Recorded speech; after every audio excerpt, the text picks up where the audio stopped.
आज उनके पैतृक सलाहकार श्री सैम पित्रोदा, क्योंकि वो उनके स्वर्गीय पिताजी के भी सलाहकार रहे थे, और उनके वैचारिक मानस के निर्माता यानी who is his traditional family advisor and architect of his mindset and psychology, Mr. Sam Pitroda, in his interview yesterday, has inadvertently exposed the real face of Congress party. उन्होंने कल एक इंटरव्यू में कहा कि Congress party global progressive alliance नामक एक गठबंधन का हिस्सा है और उसी में भाग लेने के लिए राहुल गांधी जी जर्मनी गए थे।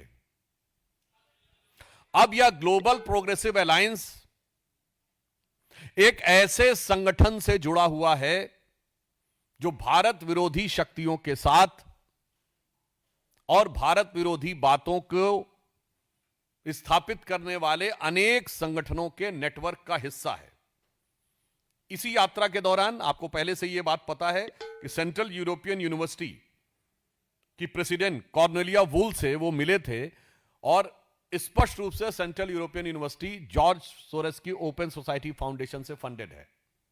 अब सैम पित्रोदा जी से जब यह पूछा जाता है कि ग्लोबल प्रोग्रेसिव अलायंस का क्या संबंध है कांग्रेस से, तो वो स्वयं रहस्योद्घाटन करते हैं कि राहुल गांधी जी उसके प्रेसिडियम हैं और सैम पित्रोदा उसके मेंबर, यानी राहुल गांधी जी उसके अध्यक्षीय समकक्ष हैं और सैम पित्रोदा उसके सदस्य हैं। और मजे की बात वो कहते हैं कि 110 कंट्रीज का डेमोक्रेसी का ये अलायंस है। मैं सैम पित्रोदा जी और कांग्रेस के तमाम वरिष्ठ लोगों से पूछना चाहता हूं, भाई साहब 110 कंट्री दुनिया में हैं कौन से जिनमें स्थायी लोकतंत्र है? मैं पूछना चाहता हूं। 190 देश कुल हैं जिसमें 57 मुस्लिम देश हैं, स्थायी लोकतंत्र किसी में नहीं, 57 या माइनस।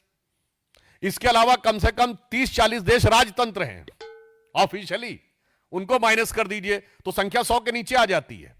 बाकी डिक्टेटर रिजीम है। तो वेस्टर्न वर्ल्ड को छोड़कर ईस्ट में अगर आप देखें तो ऑस्ट्रेलिया, न्यूजीलैंड, जापान और भारत के अलावा कोई स्थायी लोकतंत्र नहीं है। तो पहले यह दिखाई पड़ता है कि लोकतंत्र के आवरण में यह कौन से देशों का समूह है जो लोकतंत्र के नाम के ऊपर वास्तविक लोकतंत्र के आधार भारत के ऊपर आघात करता हुआ दिखाई पड़ता है।